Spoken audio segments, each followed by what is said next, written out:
Balcony में ससुराल।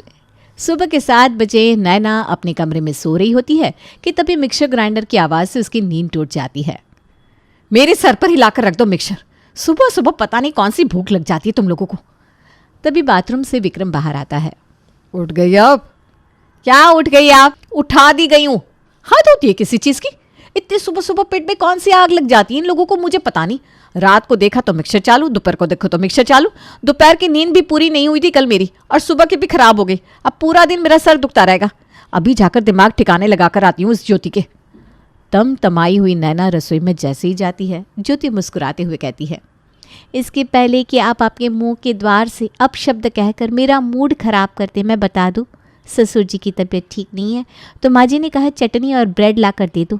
अब आप कहेंगी कि ब्रेड और सॉस क्यों नहीं, क्योंकि आम सॉस में प्याज लहसुन होते हैं और हमारे घर में कोई प्याज लहसुन का सॉस खाता नहीं भाभी, और घर का बनाया हुआ सॉस खत्म हो चुका था तो मिक्सर चलानी पड़ी। वैसे मैं चाहती तो आपके कमरे में आकर आपको जगा कर आपसे चटनी बनवा सकती थी, पर मैंने सोचा आपकी नींद खराब करने से अच्छा है कि मैं ये काम कर लूँ। आखिर आप मेरी चिठानी जो है। हाँ हाँ, ले ले फिरकी मेरी, ले ले। काहे की जेठानी, मिक्सर चलाकर नींद तो खराब कर दी ना तूने मेरी। ज्योति सभी का नाश्ता बनाकर टेबल पर लगाती है। तेरा पापा जी का खाना कमरे में ही ले आ ज्योति, उनसे बाहर नहीं आया जाएगा। ठीक है मम्मी जी। ज्योति के हाथ के आलू के पराठे का कंपैरिजन किसी और डिश से किया ही नहीं जा सकता। नहीं भैया, खाकर मजे आ जाते हैं। वो तो है नितिन, तुम ना मेरे टिफ़िन के लिए कुछ और बनाकर पैक मत करना नैना, मैं तो आलू के पराठे ही लेकर जाने वाला हूँ, वो भी ज्योति के हाथ के बने। हाँ, तो वैसे भी आज तुम्हारा टिफ़िन ज्योति को ही पैक करना होगा, क्योंकि मेरा तो सर फट रहा है, मुझसे कुछ होगा ही नहीं। कल पूरी दोपहर तो सोई हुई थी बहू तू, अब फिर तुझे नींद आ रही है? 24 घंटे में से 16 घंटे तो तू सोई पड़ी रहती है। नाश्ते के वक्त भी तेरी आँख नहीं खुली। वो तो अच्छा है घर में दूसरी बहू भी है, वरना तेरे ससुर जी तो भूखे ही रह जाते।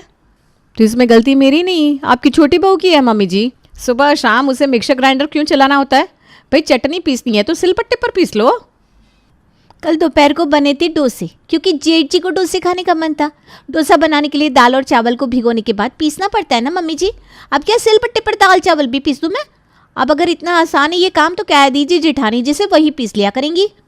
देख रही है मम्मी जी, अपनी जेठानी से किस तरह बहस करती है ये लड़की।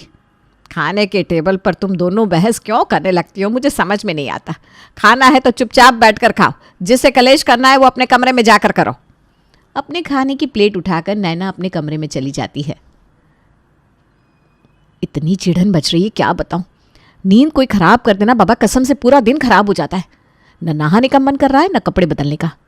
आज तो मैं इस लड़की के दिन का सत्यानाश करके ही रहूंगी। यहाँ नैना अपने कमरे में कुड़ रही थी तो वहाँ ज्योति नाचते गाते दोपहर के खाने की तैयारी कर रही थी। कल दोपहर की बनी हुई सब्जी तो बची हुई है, बाकी दाल चावल बना देती हूँ, फिर मैं पूरे दिन के लिए फ्री आराम से करूँगी पार्टी शार्टी। इतने दिन बाद तो इनविटेशन कार्ड आया है। पूरी रात रुक जाऊँगी अंकिता, तू भी क्या याद करेगी किस दोस्त से पाला पड़ा है तेरा। दोपहर के खाने की तैयारी करने के बाद ज्योति अपने कमरे में जाकर रात की पार्टी के लिए तैयार होना शुरू कर देती है। अब अगर तुम मेरी नींद खराब कर सकती हो तो मैं तुम्हारी पार्टी कैसे होने दूंगी ज्योति। जिस तरह नैना के कमरे के पास थी रसोई, उसी तरह ज्योति के कमरे के पास था घर का एकमात्र बाथरूम। नैना अपने मुंह पर कपड़ा बांधकर मोहल्ले से कुत्ते की पॉटी उठाकर ले आती है और बाथरूम के अंदर रख के दरवाज़ा बंद कर लेती है। तौबा तौबा, कितनी गंदी बदबू आ रही है। अब कौन घुस गया बाथरूम में? पूरा दिन इस घर में बाथरूम चालू ही रहता है। क्या खाते हो यार तुम लोग, इतनी गंदी बदबू, मुझे उल्टी हो जाएगी भाई। ज्योति बाथरूम का दरवाज़ा ज़ोर ज़ोर से पीटना शुरू कर देती है। मैं हूँ अंदर, क्या हो गया? अरे फ्लैश तो ढंग से कीजिए भाभी, इतनी स्मेल आ रही है मेरे कमरे में, सर में दर्द हो गया मुझे। ज्योति के सर में इतना दर्द हो जाता है कि वो पार्टी में जा ही नहीं पाती। अब इसके बाद तो कलेश होना ही था। रात को मैं कुछ बोलती नहीं, इसका मतलब ये नहीं मम्मी जी कि मुझे प्रॉब्लम नहीं होती। किस कमरे के बाजू में घर का कॉमन बाथरूम होता है? इतनी स्मेल आती है कि लगता ही नहीं कि मैं अपने कमरे में सो रही हूँ। लगता है म्यूनसिपालिटी के शौचालय में बिठा दिया गया है मुझे। सही में मम्मी जी, ऐसा कंस्ट्रक्शन किसके घर का होता है? कमरे से लगा हुआ किचन, कि किसी से अगर एक गिलास भी छूट जाए तो कमरे में सोए हुए आदमी की नींद टूट जाए। अरे तो इस पर मैं क्या करूँ? आज का घर है क्या? पुरखों का बनाया हुआ है। हमारी हैसियत नहीं थी ठीक करवाने की तो हम ऐसे ही रह रहे थे। तुम लोगों की हैसियत है तो बनवा लो घर। और इस रोज़ रोज़ की कलेश का निष्कर्ष ये निकलता है कि घर की होगी रेनोवेशन। मेरे कमरे में छेड़छाड़ करने की ज़रूरत नहीं है, मैं तो इसी कमरे में ठीक हूँ। तुम लोग अपने कमरे, किचन और बाथरूम देख लो। वो तो ठीक है पापा, अगर पूरा घर रिनोवेट करना होगा तो हमें कहीं और शिफ्ट तो होना ही पड़ेगा ना। पर कहीं शिफ्ट होंगे तो वहाँ किराया लगेगा, यहाँ रेनोवेशन के लिए पैसे देने पड़ेंगे सो अलग। ऊपर से ऑफिस छोड़कर कितनी बार हम देखने जाएंगे कि मजदूर ठीक से काम कर रहा है कि नहीं। ये आइडिया ठीक नहीं है। और कहीं ये रिनोवेशन की प्लानिंग यहीं ख़त्म ना हो जाए, इसलिए ज्योति देती है एक उपाय।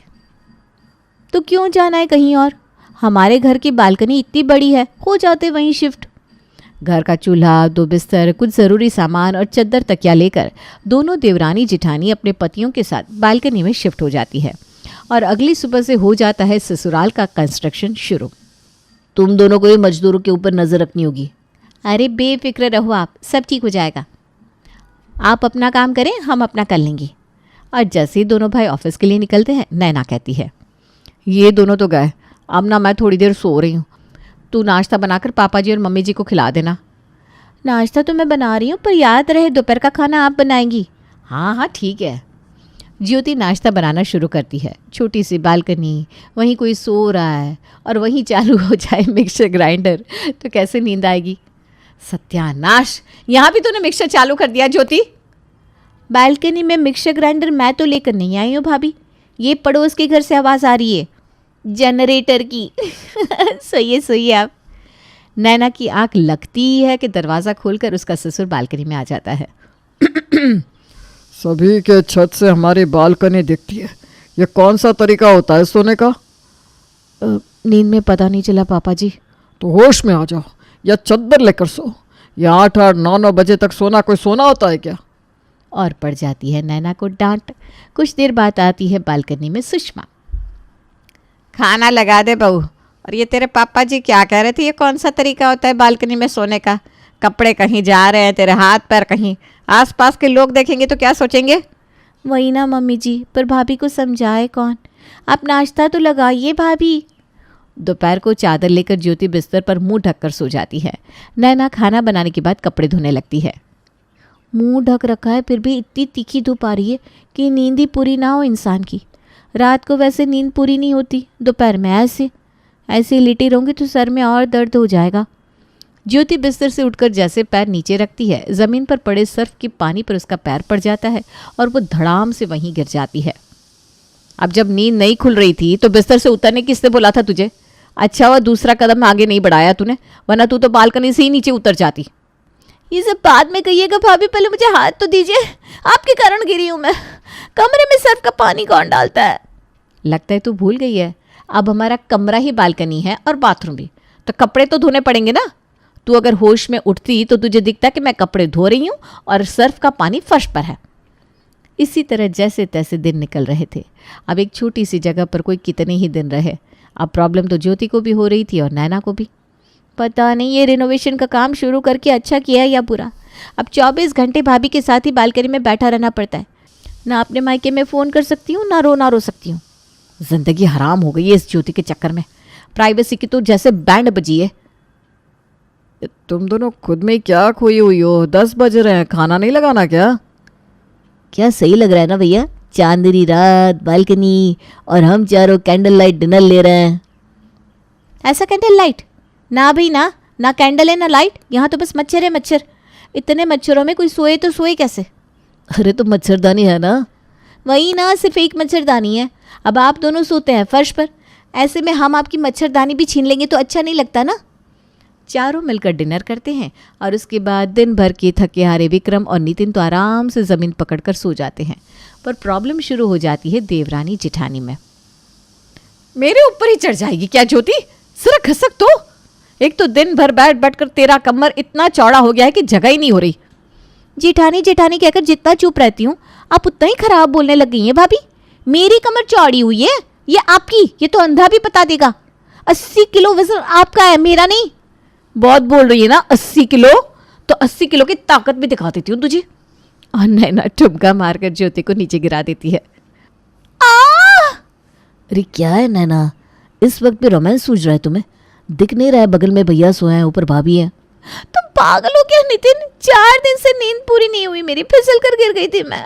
कमर में अलग ही दर्द है। ऐसे में रोमांस की क्यों सोचूंगी मैं? वो तो भाभी ने धक्का दे दिया तो बिस्तर से नीचे आ गई।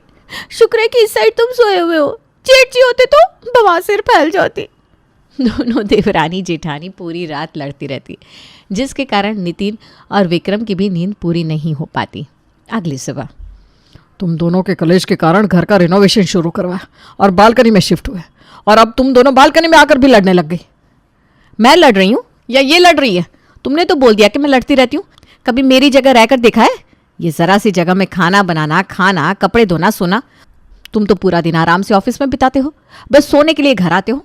खाना बनाया मिल जाता है, धुले हुए कपड़े मिल जाते हैं, ऑफिस में दोस्तों से मुलाकात हो ही जाती है, शाम की वॉक ले लेते हो। तो तुम्हें क्यों ही दिक्कत होगी? मेरी जगह रहकर देखो ना, तब समझ में आएगा। तुम तो आराम से ऑफिस में कमर सीधी भी कर लोगे, इतनी सी जगह में हम कहाँ से कमर सीधी कर ले? वही ना जेठ जी, नींद ही पूरी नहीं होती हमारी, तो लड़ेंगे ही ना। सुबह का सारा काम निपटाने के बाद दोनों देवरानी जेठानी अपना फ़ोन चला रही थी कि तभी पड़ोसन विमला ज्योति से कहती है, हाय रे ज्योति, तू तो पूरी काली पड़ गई है रे। क्या चमक थी पहले तेरे चेहरे पर, पूरे मोहल्ले में तुझ जैसे सुंदर कोई थी नहीं, और आज देख पूरा रंग ही दब पड़ा है तेरा। हाँ विमला, तुझे ज्योति का काला रंग दिख रहा है, पर नैना के चेहरे के फोड़े नहीं दिख रहे। कैसे मच्छरों ने खा खाकर सुझा दिया है लड़की के चेहरे को। है ना पुष्पा आंटी, बताइए, आपको इतनी दूर से मेरे चेहरे की सुजन दिख गई और इन्हें मेरे साथ रहते हुए भी नहीं दिख रहा। रंग दब पड़ गया ना विमला आंटी मेरा, बताइए तो। दिन भर ऐसी तीखी धूप में रहूँगी तो यही होगा ना। ऊपर से रात में जलती ठंडी हवा, तो कान नाक भी बंद हो जाते हैं, जिस कारण मैं ठीक से खाना भी नहीं खा पाती। रंग तो काला पड़ ही रहा है, ऊपर से शरीर भी झड़ रहा है, और ये सब कुछ ना बस नैना भाभी के कारण। अरे अब थोड़ा तो कंप्रोमाइज़ कर लेती, पर नहीं, आपको तो दिन भर सोना ही होता है। रसोई से ये आवाज़ आ गई, वो आवाज़ आ गई। तो अपनी जेठानी से बदतमीजी कैसे कर सकती है ज्योति? जैसे आप अपनी देवरानी से कर लेती हैं। तो कर दे चढ़ाई में तेरे साथ हूँ ज्योति। और नैना और ज्योति की हितैषी बनने में विमला और पुष्पा आपस में ही लड़ लेती हैं। इसी तरह दोपहर हो जाती है और इत्तेफाक से नैना की बचपन की सहेली का कॉल आ जाता है। ये भगवान, प्रिया ने कॉल कर दिया। 5 मिनट में आ रही है वो। अब मैं उसे कहाँ बिठाऊंगी? तो मना कर देना चाहिए था ना भाभी। मैंने तो पहले ही अपने मायके वालों को, दोस्तों को, रिश्तेदारों को, सबको बता दिया था कि मेरे घर पर रेनोवेशन का काम हो रहा है भाई, तो मेरे घर पर मत आना। अब आएगी तो बिठाना बालकनी में, मैं तो चली सोने। और 5 मिनट के अंदर आ जाती है प्रिया। अब ऐसे में नैना उसे बिठाती तो कहाँ? अरे ज्योति उठ जाना, प्रिया आ रही है। यहाँ बालकनी में उसे बैठने के लिए एक चेयर भी नहीं है, तो बिस्तर पर ही बिठाना होगा ना। ये मेरे सोने का वक्त है भाभी, तो बिस्तर से मैं नहीं हटने वाली। अगर आपको अपनी सहेली को बिठाना है तो फर्श पर बिठा लीजिए, सर्फ के पानी में।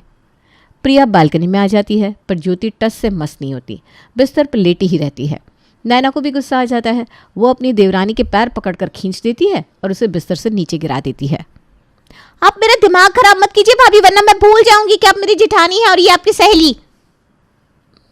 मैंने गलती कर दी नैना, मैं वापस जाती हूँ। तू कहीं नहीं जाएगी, आज तो तू इसी बिस्तर पर बैठेगी। दोनों देवरानी जिठानी मिलकर इस तरह कलेश करने लगती है कि सुषमा और महेश को भी बालकनी में आना पड़ता है। अब लड़ाई बालकनी में हो रही थी तो आस पड़ोस वालों को तो दिखनी ही थी। सुषमा के पड़ोसी ही विक्रम और नितिन को कॉल करके इस गहमा गहमी के बारे में बता देते हैं और दोनों को भागते हुए अपने घर पहुंचना पड़ता है। उड़वा दी इज्जत, मिल गई तुम दोनों को शांति। पूरा मोहल्ला यही बात कर रहा है कि किस तरह दोनों देवरानी जेठानी जानवरों की तरह लड़ रही थी। ये नींद नहीं हो गई, बिस्तर नहीं हो गया, जी का जंजाल हो गया। मैं छोटी क्या हूँ, अब सब मिलकर मुझे ही दबाने लगते हैं। और दबाएंगे क्यों नहीं, मेरा पति मेरे साइड जो नहीं लेता। क्या साइड लो, तुम्हें बताओ ज्योति। ज़मीन पर तो सोता हूँ, हमसे तो अब इस प्रॉब्लम का सोल्यूशन नहीं निकल रहा। अब आप ही कुछ करो मम्मी। बिस्तर की लड़ाई है ना, तो फिर ठीक है, तुम दोनों में से कोई अब से मेरे कमरे में सोगी और दूसरी बालकनी के बिस्तर पर। दोनों की नींद भी बराबर पूरी होगी और तुम दोनों चिड़चिड़ी भी नहीं रहोगी। बाकी कुछ दिनों में घर वापस बन ही जाएगा, फिर अपने अपने कमरों में शिफ्ट हो जाना। आप अपनी बहुओं को शायद जानती नहीं सुषमा जी। अब ये दोनों इस बात पर लड़ेंगे कि आपके कमरे में कौन सोएगा और बालकनी में कौन। अरे रुकिए तो महेश जी, उसका भी सोल्यूशन है मेरे पास। मैं 2 चिट बनाऊंगी, एक में नैना का नाम होगा, एक में ज्योति का। और चिट उठाएंगे आप, जिसके नाम का चिट बाहर आएगा वो मेरे साथ मेरे कमरे में शिफ्ट हो जाएगी। और नाम आता है ज्योति का। ज्योति अपनी सास के कमरे में शिफ्ट हो जाती है और नैना रह जाती है बालकनी में। इसी तरह 3 महीने पूरे हो जाते हैं। ससुराल बनकर तैयार हो जाता है। आज फाइनली नैना को अपनी बालकनी के ससुराल से छुटकारा मिल जाता है और ज्योति को अपनी सास के कमरे से, और दोनों अपने ससुराल में हंसी खुशी रहने लगती हैं।